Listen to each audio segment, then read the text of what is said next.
All right. Hello, everyone, and welcome to the Martineau Minute. My name is Mitch Hawkins with Martineau and Company, and today's episode features Mike Orazen with Orazen Extruded Polymers. Mike, first of all, it's been awesome working with your company. You guys are second to none when it comes to taking care of your employees and the products that you guys make. And we've really enjoyed getting to represent you guys out in the field. So thanks for letting us work with you, and thanks for joining me today on the Martineau Minute. Thanks for having me.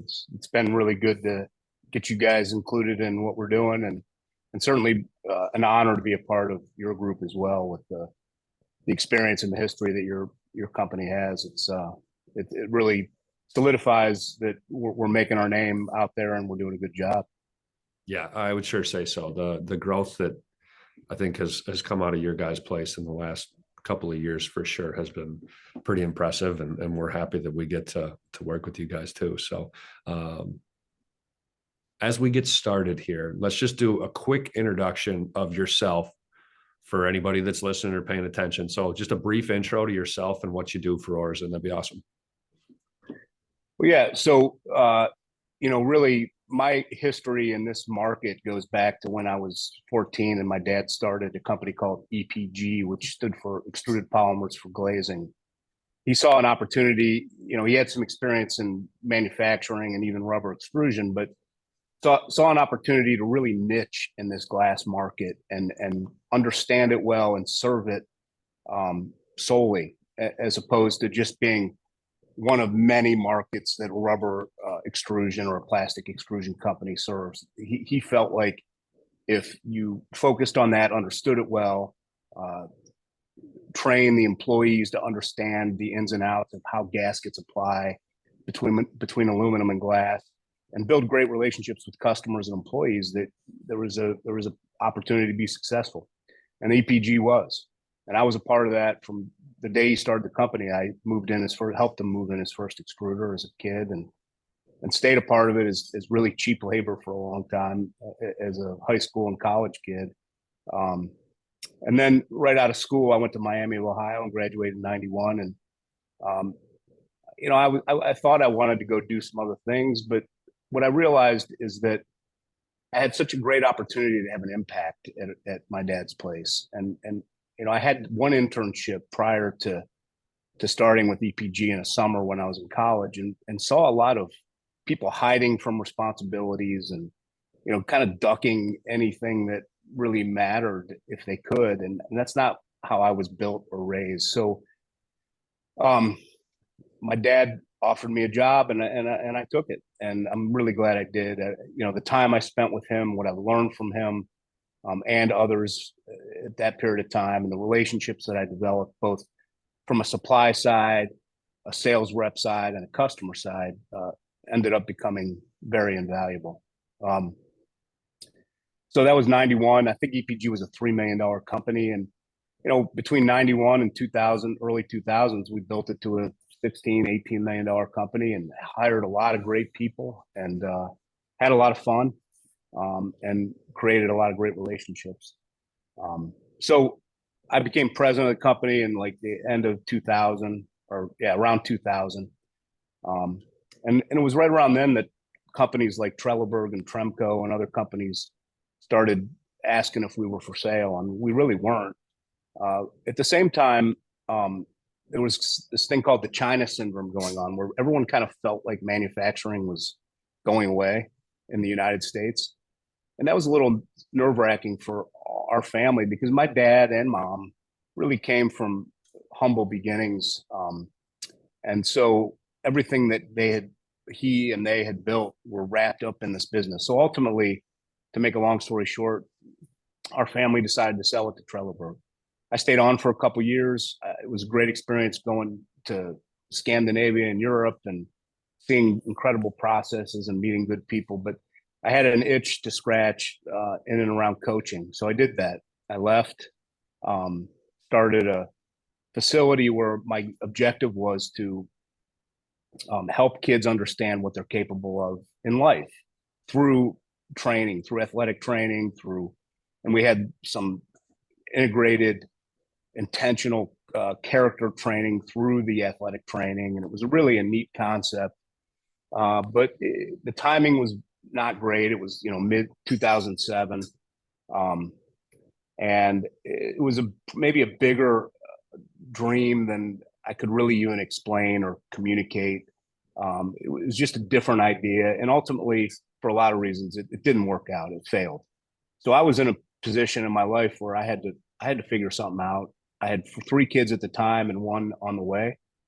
Um, and so what I realized very quickly is I was always a coach. Even when I was at EPG, it was just in a factory. And there's nothing wrong with that. In fact, it's kind of beautiful. And so I started by myself, and shortly after hired Sam Schilling and Justin Zickel, two of my main guys now. Zach Ruby's my controller. Sam's my director of engineering. Justin runs the operations, and these guys were kids at the time, and now they're my staff. My brother-in-law Matt Glass is our sales manager, and in 12 years we've gone from me alone for the first year and a half to now we have close to 40 people. We own our own building in Aurora, Ohio, 45,000 square feet, and have an incredible team from every person on the shop floor to everyone in the office. We you talk about what we're doing special. Yeah. The manufacturing stuff we're making is really good stuff, but it's not rocket science. What we do that's special is serve and have a sense of urgency with our customers and with each other and with our suppliers. And I think if you do that with authenticity, and you do it consistently, the market wants that. The market, and I love our market so much because we're not putting on suits and ties generally every day. We're serving each other, and a lot of times our customers need things fast because something didn't quite go right, and with the aluminum or the glass, or this project got moved in or moved out, and our ability to respond and react is unmatched. And I guess the most incredible thing I can say about what we've built is that I love coming to work every day. I really do. I just love being here. And I feel like the other 37 or 8 people that work here feel the same way. That's pretty sweet, man. It's I don't know. It's obvious just talking to you, the passion you have for it, and for the people that you have too. That's really cool that you have such a direct impact on every person working for you. That's cool. I appreciate that. Yeah, I mean, and going back to the coaching thing, that's what it is. I'm a coach now and a cheerleader, right? I have such a good staff that most of the time I'm here when they need me, and when we do something great, we celebrate together, and I lead that up. And if there's a problem or an issue or an opportunity that seems overwhelming, we lock arms and go battle it together, and that's good stuff.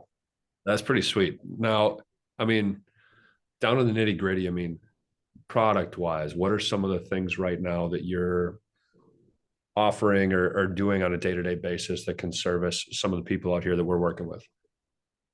So we have, one of the things that when I started the company that I knew I needed at some point was really good engineering design assistance for this market.